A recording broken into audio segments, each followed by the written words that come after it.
Now, when the DeVos administration took over, Trump term 1, they said, all right, we're not going to do this. This is not what the regulation says. It's not what it's about. We're not going to mandate these kangaroo courts, and we're not going to force kids to have to share bathrooms with kids of the opposite sex. We're just going to stop doing that. You're watching Restoring America, where we shine a light on the fundamental values of this country and all the reasons why they're worth saving.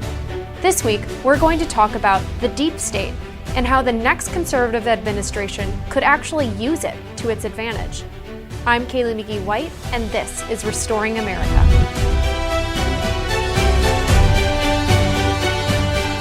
Former President Donald Trump frequently rails against the deep state, also known as the unelected and almost entirely unaccountable administrative state, and with good reason. Too often, bureaucrats who are almost impossible to fire and therefore act as permanent installations in the federal government, impervious to any real accountability, will advance their own agenda regardless of whether it aligns with the administration in charge. This was a hallmark feature of Trump's first term in office. For example, when former Education Secretary Betsy DeVos, at Trump's direction, worked to reform Title IX and other higher education rules, she said she had to fight tooth and nail against her own employees just to release those reforms. So let's say Trump wins in November. Would a second Trump term be just like the first?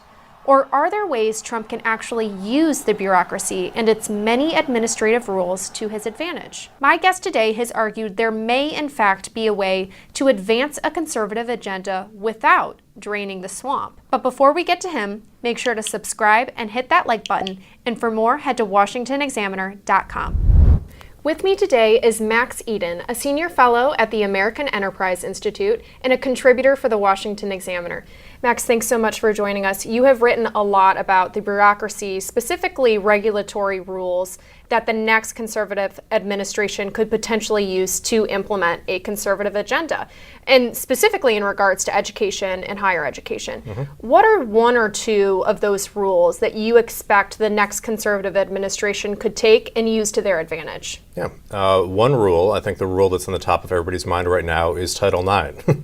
Right? This is a rule, a regulation that was passed in 1972 that said that no individual can be denied an education on the basis of his or her sex. And this is the regulation we have to thank for the proliferation of women's sports. And it was a regulation that wasn't controversial for a long time before the Obama administration first decided to use it to mandate kangaroo courts in colleges, and then decided to use it to mandate bathrooms by gender identity.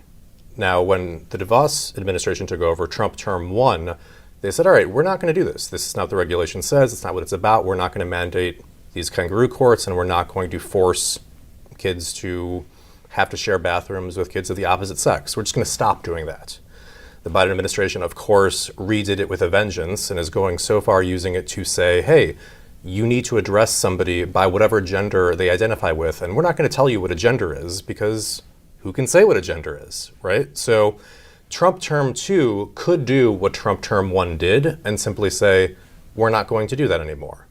Or they could take Title IX and say, hey, this regulation that we have to thank for women's sports will be used to defend women's sports. And you are in violation of this regulation if you allow biological males to play women's sports.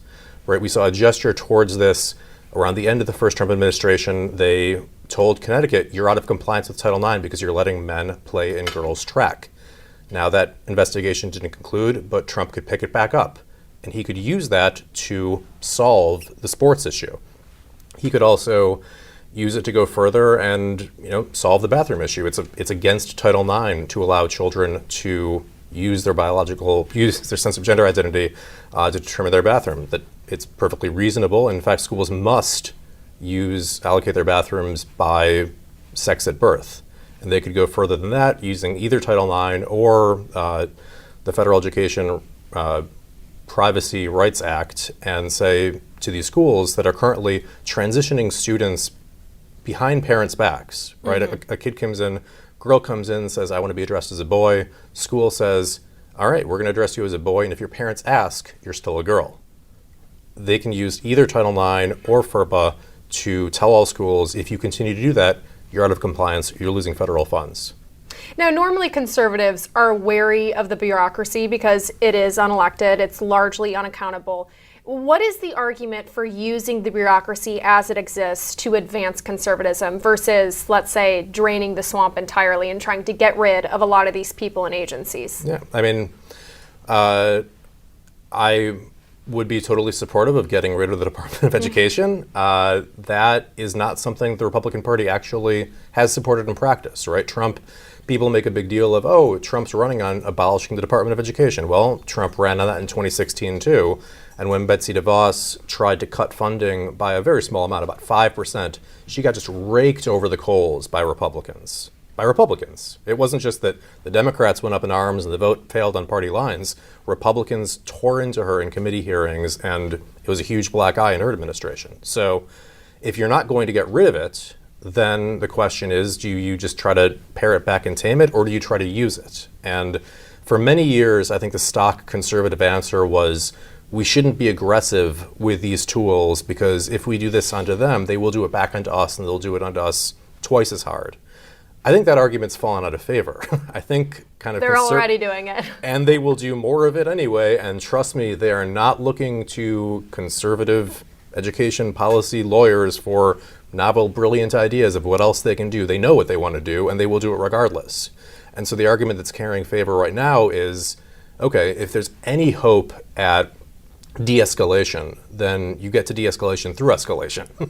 And you do that, maybe at the end of the day they stop trying to use these tools to advance the agenda, or maybe you reach a better policy stasis by, instead of just preventing them from moving the ball from the 40 to the 30 or trying to move it back to the 50, you try to run it up to the 60 so that they have to get 20 yards back to get to where they started rather than 10 yards back and get more terrain at the next play around. One of the other concerns that you've already mentioned is that, let's say the next conservative administration takes your advice and uses the bureaucracy to aggressively regulate in conservatism's favor. What if the next Democratic administration then comes in and undoes all of the good that's been done by, let's say, the next Trump administration? What are some ways that conservatives can make these changes permanent? Is it only legally through Congress, or can some of these regulations actually permanently hold past just 4 years of a conservative administration? Some of them can hold, and it'll be kind of a very interesting decision if and when the Trump administration gets control of the Department of Education, starts to govern what balls they choose to play, right? So as one example, one thing the Department of Education effectively controls is college accreditation, right? In order for colleges to receive Title IV federal funds, they need to be accredited, and the Department of Education has legal authority to oust accreditors that currently exist and to accept new accreditors, right? And so if the Department of Education were to try to oust current accreditors, which is part of the Agenda 47 Trump platform, which I think would be legally difficult, but be possible, or if it puts on new accreditors, allows new accreditors to enter and authorizes them, those accreditors will start to authorize colleges, and then there'll be a substantial reliance interest such that if and when a Democratic Department of Education wants to cut back on it, they'll be actively possibly destroying institutions, and it would be kind of very sticky in that way.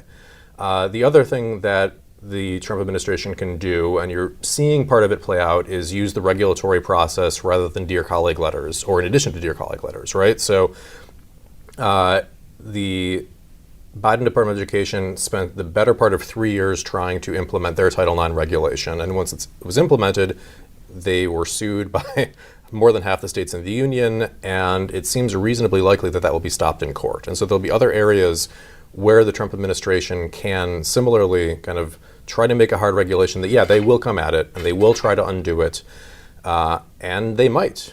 And you might lose at the end of the day, but you will gain at least a few years more of governance under the regulation that you have put down, and you also kind of try to lay adequate legal landmines so that when they try to undo regulation and overdo it with errors, as they certainly will, that those can get stopped. And so if and when the courts stop the Title IX regulation, for example, it will go back to the DeVos regulation. It's not going to go back to zero. That would be the result of their, I think at this point, anticipated loss. And so there'll be other areas where regulations, aggressive regulations, will breed an effort from the next Democratic administration to get even more aggressive, right? And because they're kind of using the tools that you've used, and because they're trying to punch back twice as hard, they actually become legally vulnerable.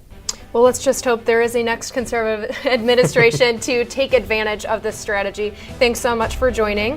And for more breaking news, exclusive interviews, and conservative views, be sure to check out washingtonexaminer.com.